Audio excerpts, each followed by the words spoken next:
We all know King Charles III and Queen Camilla as the most talked about royal couple of our time. Their love story, their scandals, their resilience through decades of public judgment. But few people know where they actually live, or the heartbreaking reason why their home means so much to them. Once you learn the truth behind their private sanctuary, you'll never see them the same way again, for years.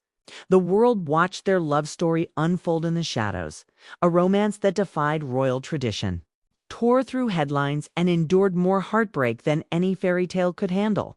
But now, behind the grandeur of Buckingham Palace and the glare of royal duty, King Charles and Queen Camilla have found peace in a place that's far from the public eye, a place filled with bittersweet memories, quiet reflection, and emotional meaning that will bring you to tears.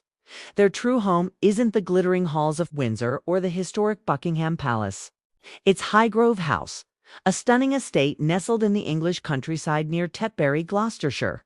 To most, it looks like a postcard-perfect royal residence, sprawling gardens, ivy-covered stone walls, and endless fields of green. But to Charles, it's far more than that.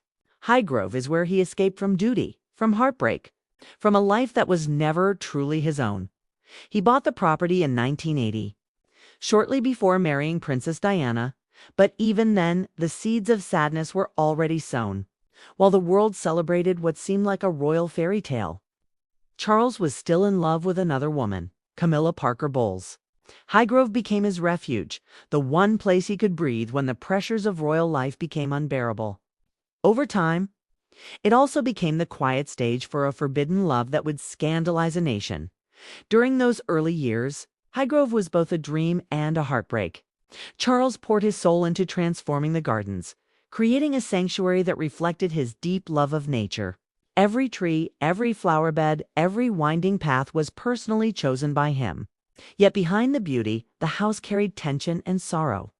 Diana reportedly disliked the place. She found it cold, isolating, and filled with reminders of Camilla. It became a symbol of everything wrong in their marriage, and every time she visited, the cracks in their relationship grew deeper when Diana passed away tragically in 1997. Highgrove became even more haunted. Charles spent countless nights there alone, grieving the woman the world adored, and mourning the peace he could never seem to find. Even as he and Camilla grew closer again in private, the house stood as a painful reminder of the life torn apart by duty, scandal, and loss. Years later, when Charles finally married Camilla in 2005, their return to Highgrove felt like a full circle, but also like a quiet redemption. The house that once represented pain was now a place of forgiveness.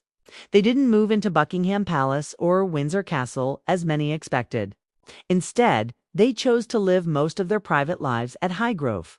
Away from the cameras, surrounded by gardens, Charles spent decades nurturing. What makes it truly moving is what the couple has done there together.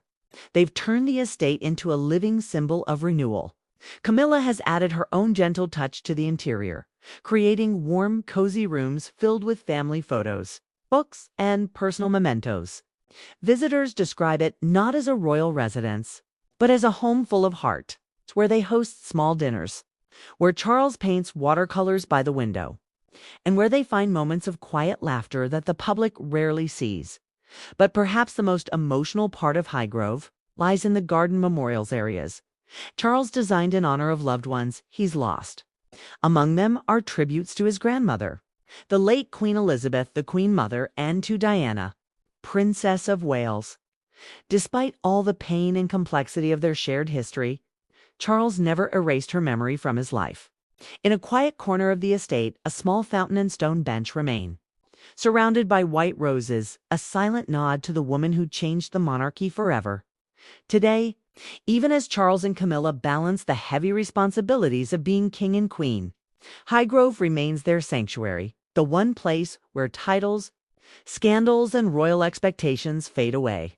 For them, it's not just a home.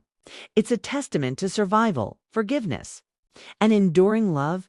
It's easy to forget that behind the royal crowns and public duties are two people who have endured decades of heartbreak, ridicule, and loss, and yet, somehow, found their way back to each other.